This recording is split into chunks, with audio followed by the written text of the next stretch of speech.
Mr. Mayor, yes, that specific one I'm not sure, but I know that through the high performance committees for the user groups, as well as Sport Host Victoria, they continually are looking at trying to get large events. And, yeah, I think it's through Sport Host. I've yeah. seen it because I sit on Tourism Victoria. Okay, thank you.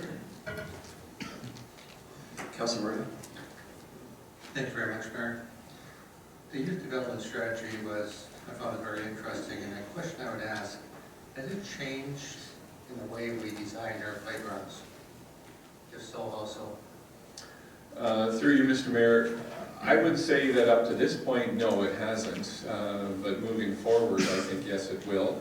Because one of the approaches that we're looking at, and it's certainly in play right now as we're looking at Tolmie Park and the work that we'll be doing there, is really spending some time with specific youth groups. So rather than just the normal go out to the public and ask what you would like in this playground, staff have been out to a couple of the area schools very specifically, middle school and high school, saying, what are your thoughts in this particular area? So we may move, I don't know, we may move away from some of the structured play pieces to much more free-flowing opportunities in the park, similar to what went up in Pierce Crescent.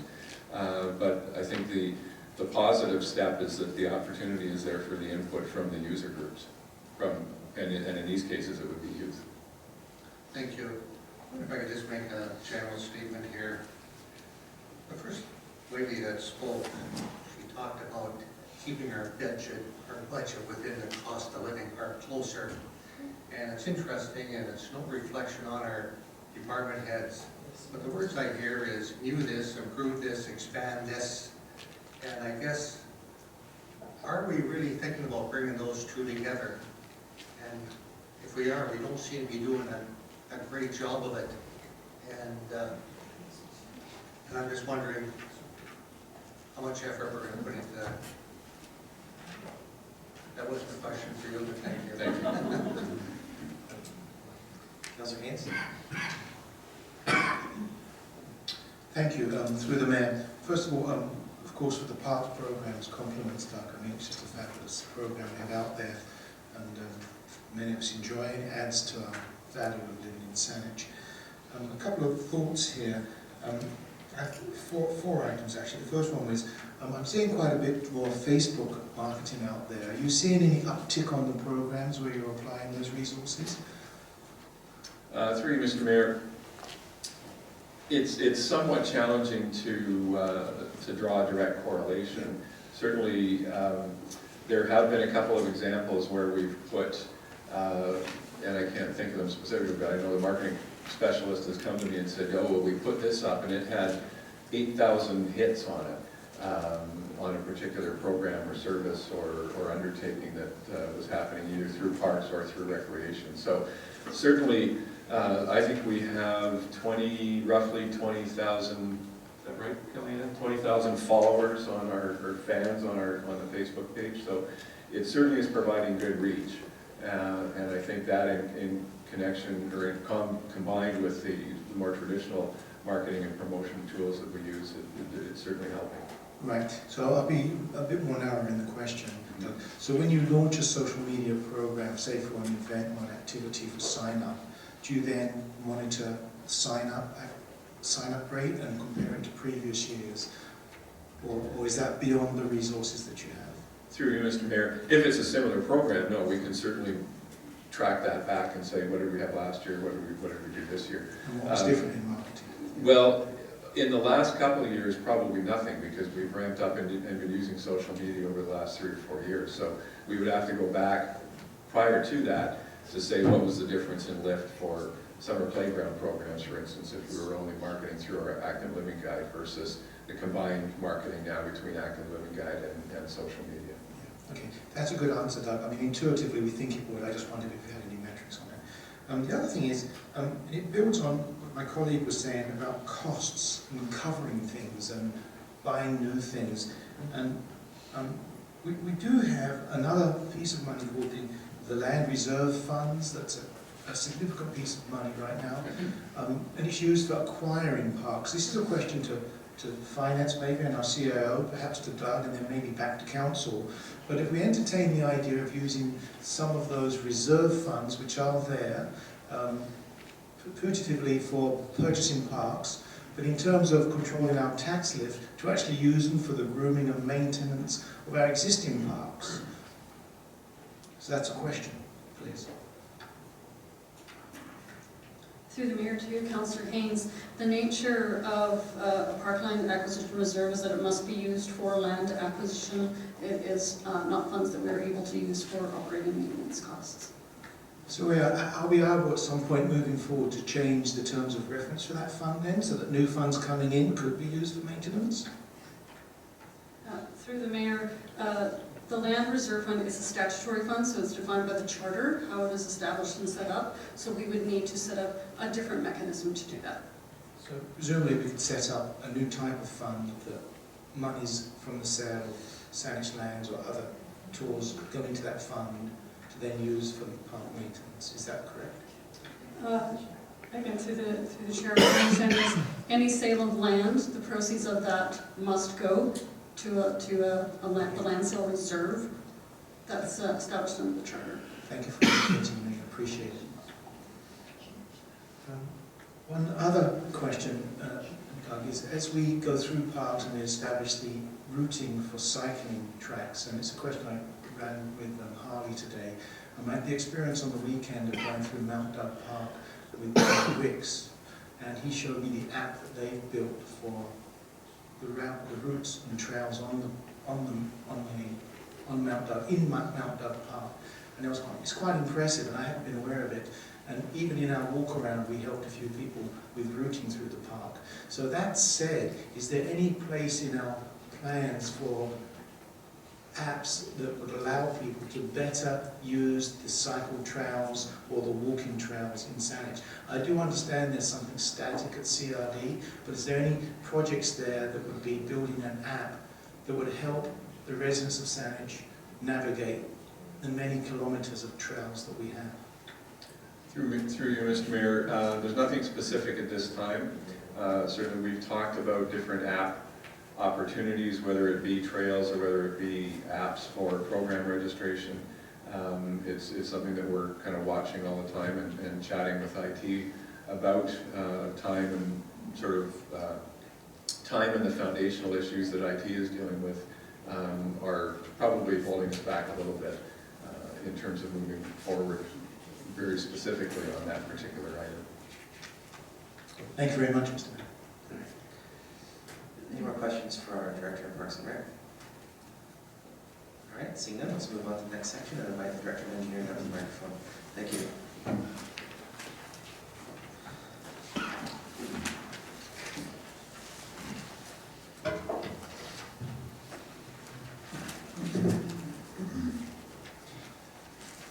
Good evening, Mayor and Council. Apologize because of my voice, but get through the presentation. I might skip parts of the presentation as we go, just to try and condense. So tonight I'll give you an overview of the engineering operating budget, which is included on page 50, including the water and sewer utility operating budgets, which are included on pages 87 and 94, followed by a more detailed review of the capital program.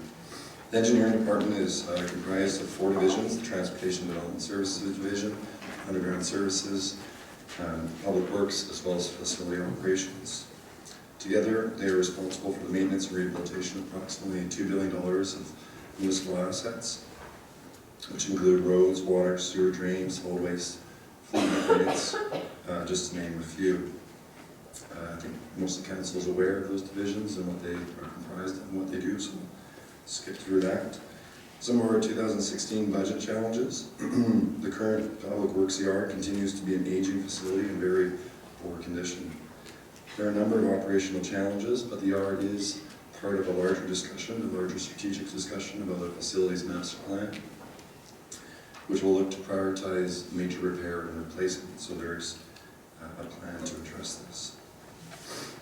Some of the key 2015 accomplishments for the Transportation Development Services Division include the completion of the Cook Complete Street project with the first phase cycle track application in the region, in achieving the Public Works of BC's Award for Project of the Year.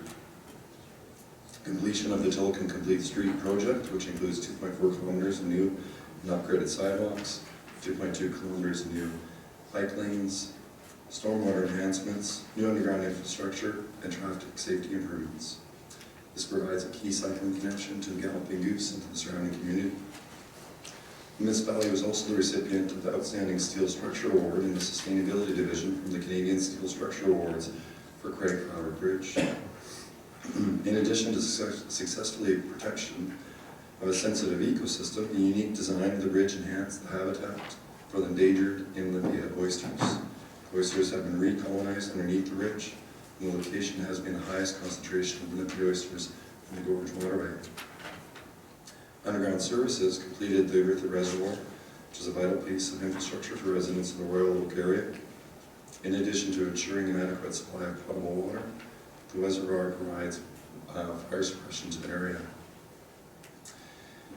Underground Services recently completed a GIS engineering construction activity layer.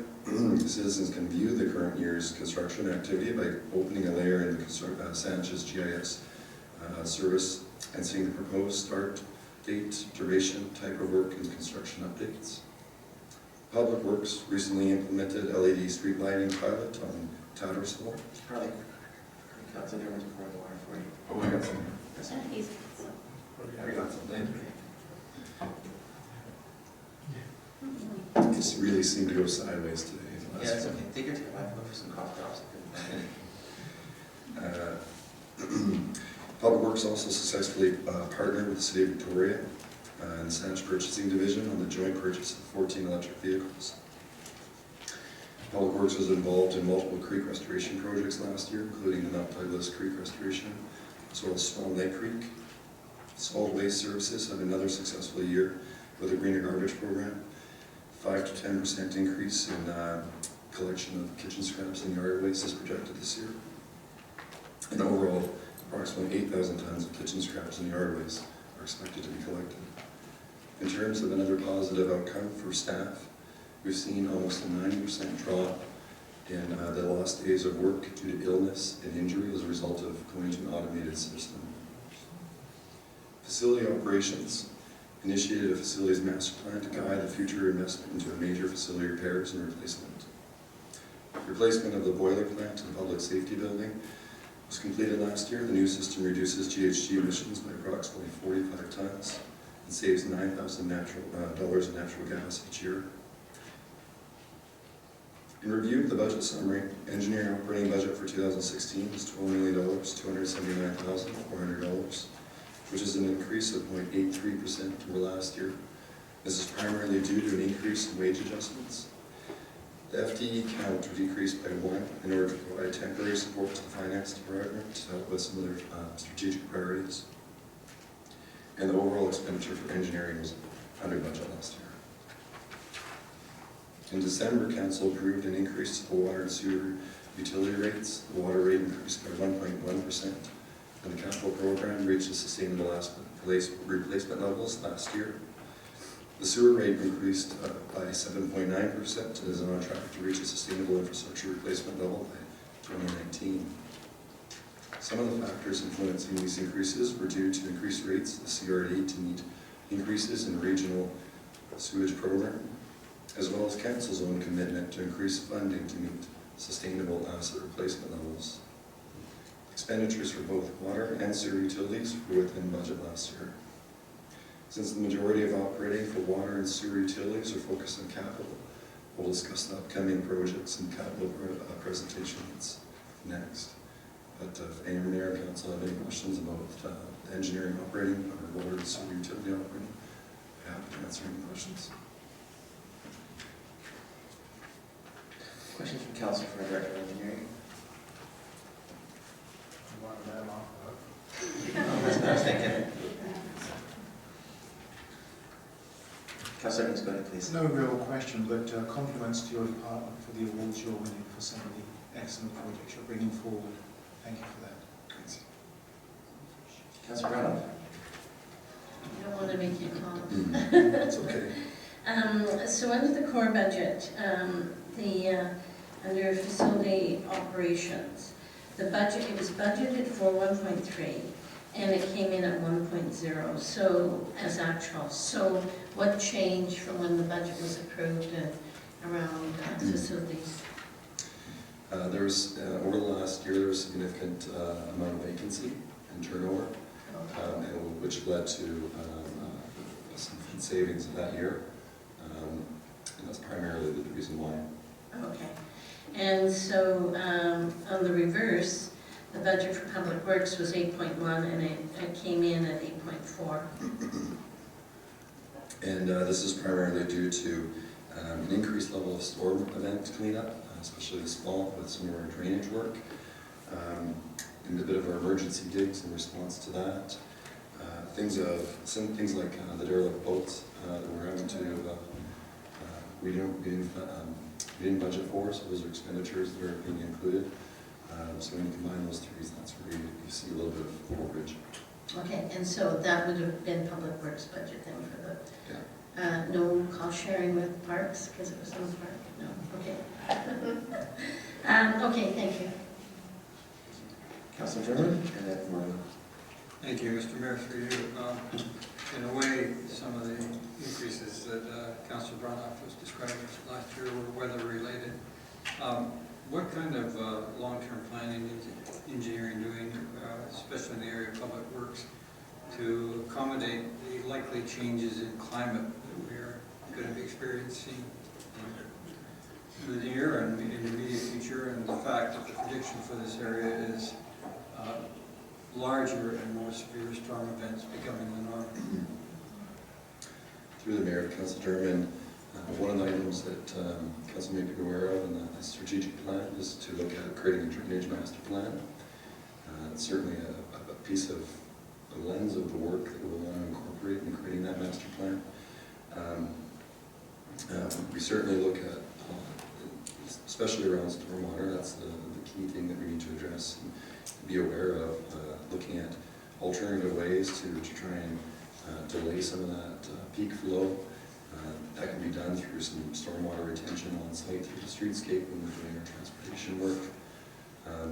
The development work, on-site improvements of storage tanks that are going on there today. So those are all kind of elements that we look at when we're trying to minimize the impact. We also keep a log of all our substandard drains and where we need to address those to try and improve our resiliency when it comes to our underground drainage infrastructure. And one last question, Mr. Mayor.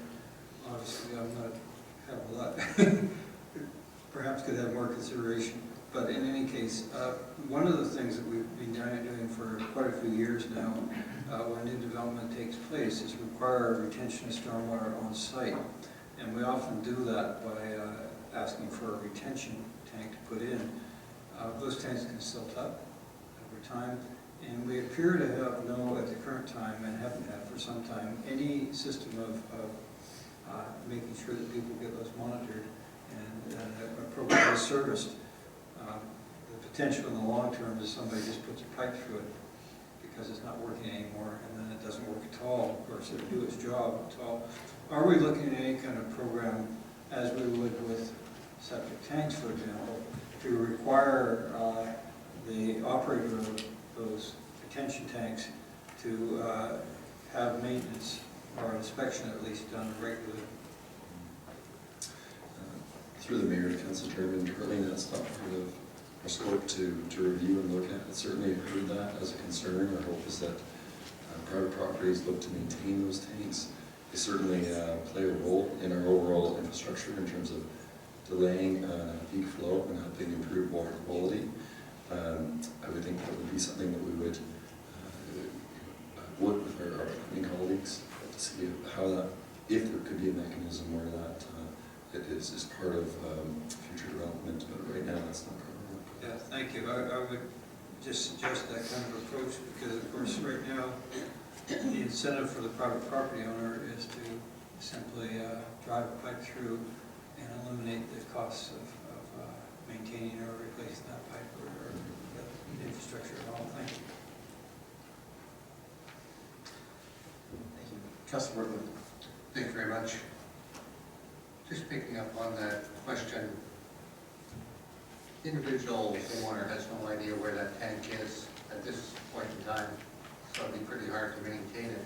But a question I've asked over the years, and it's come back to budget, I still believe strongly that we as a municipality need to run a couple of pilot projects over the course of 5-10 years and just see how these systems do work. Because they cost a lot of money to put them in. And you talk to different people and there is the question, do they really work after 10-15 years? And probably without exception, the answer's been no. But we don't know it for sure because we've never uncovered one. And I think it's worth for us to look at it. It was just a comment. Coming back to electric cars, do we do any kind of economic check, if that's the word for it, between electric and gas over a period of 5? We've had them for a few years now. And do we check these costs? From the environmental point of view, it's a good thing. But from an economic point, it would be interesting just to know how the economics work out too. And are we tracking one that we bought possibly in 05? Through the mayor and Councilor Berglund, I might defer a little bit to our sustainability coordinator. There's a comment that could answer that. Thank you through the mayor, Councilor Berglund. So yeah, we do keep track of that. So primarily the benefits are generally per kilometer, we see that there's 1/10 of the cost compared to a gas vehicle per kilometer for gas costs. And then on top of it, the reduction in maintenance costs is quite significant as well, since there's very little to fix in the electric car. So we keep track of those maintenance costs within the fleet management system that David runs. We haven't put everything together into one spot, but we know that the answer is there for us, and the cost-benefit savings for us in the long run balances out the additional costs of getting an electric car. Okay, so if I came to your office tomorrow, when did we first start with electric cars about?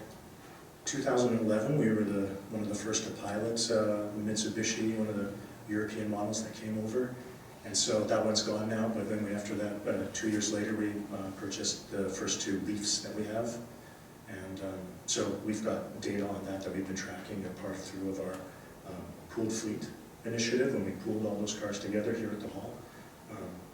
They originally were all in separate departments, and so we put them all into one pooled system where we're tracking the mileage.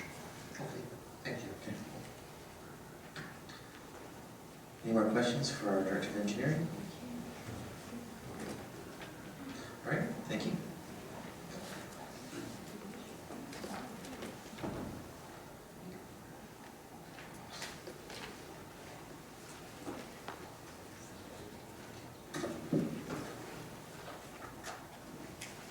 Thank you, Mr. Mayor. I'm just going to give a general overview of the capital budget before we go into the departmental presentations. So provided for you on the first slide is the overall 2016 general capital budget expenditure list. As we can see, the significant portion of the capital budget is allocated to transportation and drainage projects, and then divided amongst the other asset types. So we'll be going into each of these areas in varying degrees of detail. On the next slide, we take a look at the various revenue sources that fund the capital program. The most significant portion being from general operating core capital, otherwise known as taxation. The other significant sources are from the equipment replacement reserve. So those are transfers to the reserve that make funds available to purchase a variety of vehicles and fleet and other equipment. The other considerable portion is from grants and contributions. That would be predominantly gas tax. There would be some other components as well, but that's primarily gas tax would be the grants portion. And then we continue to do some borrowing to support the capital program on an annual basis as well. The next slide, and so sewer and water, again, replacement programs for both of those. We can see water is entirely funded through user fees. There is a policy that establishes no borrowing for the water fund, and we are at the sustainable just over $7 million annually. We're maintaining this now with a monitoring of the construction cost index. So on an annual basis, we would be taking a look at what the construction cost index would be and applying where appropriate to continue supporting that funding. On the sewer side, again, predominantly operating, but there still is a component of borrowing that supports the replacement program for sewer as well. The next slide is just the infrastructural sustainability targets to give council a sense of how we're continuing to progress to reach those targets. So you can see the shortfall in 2014 was almost 7.3 million. In 2016, the budget, the shortfall, has been reduced down to 3.5 million. So we're well within reaching the target of just over 27 million by 2019. We can see that transportation has reached its target. Vehicles, equipment, and technology target, we're also very close. However, we do know that's probably one of the areas that will require some adjustment to the target, specifically on the technology part, but we're working through to look at what those annual costs would be. Currently, we're dealing with the backlog, so we need to develop the annual costs. So again, we're within reach to hit the targets by 2019, and we have made significant progress since 2007, and obviously that has had significant annual impacts on the tax levy that have been approved by councils. The last sustainability targets for water and sewer, as we see, we've reached the target for water, and we'll continue to do construction cost increases, and then sewer the shortfall has reduced down to about $1 million in 2016, so that is on target as well. So that's the overview that I have, and we can go into the detailed budgets.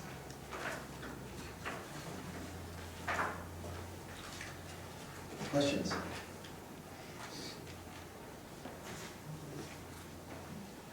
No questions? All right, let's move ahead then.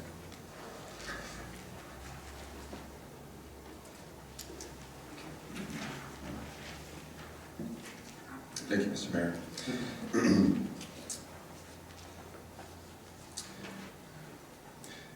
So the capital program for engineering can be broken down into three key themes: facilities, transportation, and underground infrastructure. As you can see from the slide, there's a number of different components and assets that each one of these areas distinctly manage, replace, and maintain. As explained in the operating budget, approximately $2 billion worth of municipal asset infrastructure. For 2016, our total capital funding is $34.8 million. And as you can see from the graph, the majority of what engineering does is the renewal of asset infrastructure. Approximately 90% of our business is the ongoing maintenance of Saanich infrastructure. $5 million is dedicated to new infrastructure, which is primarily in the transportation area. For facilities, we have a number of corporate policies and council policies that guide our decision making. The capital, sorry, just going back on page 85 is where we're at in the facilities capital. Official community plan is an in-building policy that any new buildings must meet LEED Silver. Council sets GHG targets to reduce corporate GHG emissions by 50% by 20 based on 2007 levels. The strategic plan provides a commitment to sustain community infrastructure, and the district is committed to meeting the terms of our library operating agreement. I might actually ask them to keep going, and then I'll answer any questions. You'll answer the question.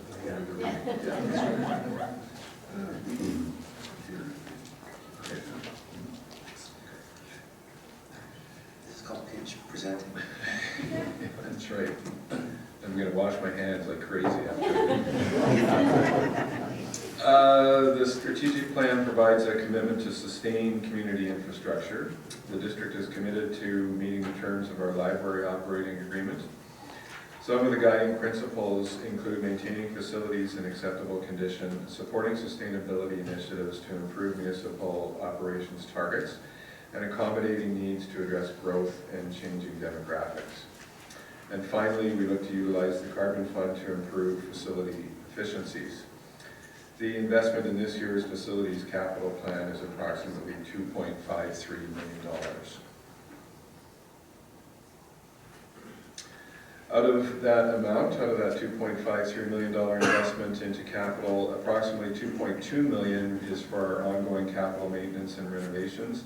Some examples of this work include replacing roofs, building envelopes, boilers, windows, fire hall upgrades, and accessibility retrofits for people with disabilities. This year, $1.8 million is being put into the replacement reserve to build a fund for the replacement of major facilities. In addition, funding will be used to continue the development of a facilities master plan that will provide a facility replacement strategy, identify critical seismic upgrades plans, and plan for expansion, growth, and any other major repairs needed. Historically, the department has done well in identifying minor to medium scale repair work. But as our facilities age, a more holistic review of our facilities is needed so we can make strategic investment decisions that consider the entire life cycle of our facilities.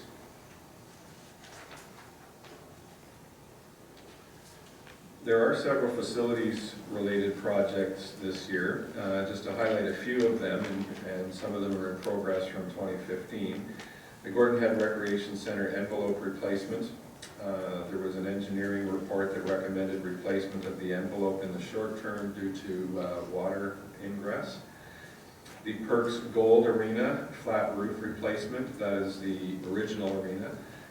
Poor design of the gutters have led to water damage to a section of the roof, and also part of the roof has reached the end of its life and needs to be replaced. Washrooms at the Nellie McClung facility. Upgrades are needed at that library to replace their washrooms that are in poor condition and do not meet accessibility standards. And a few of the key projects for the 2016 capital plan include Municipal Hall boiler upgrade. The boiler plant in the hall has reached its end of life and needs to be replaced. The project will also look to incorporate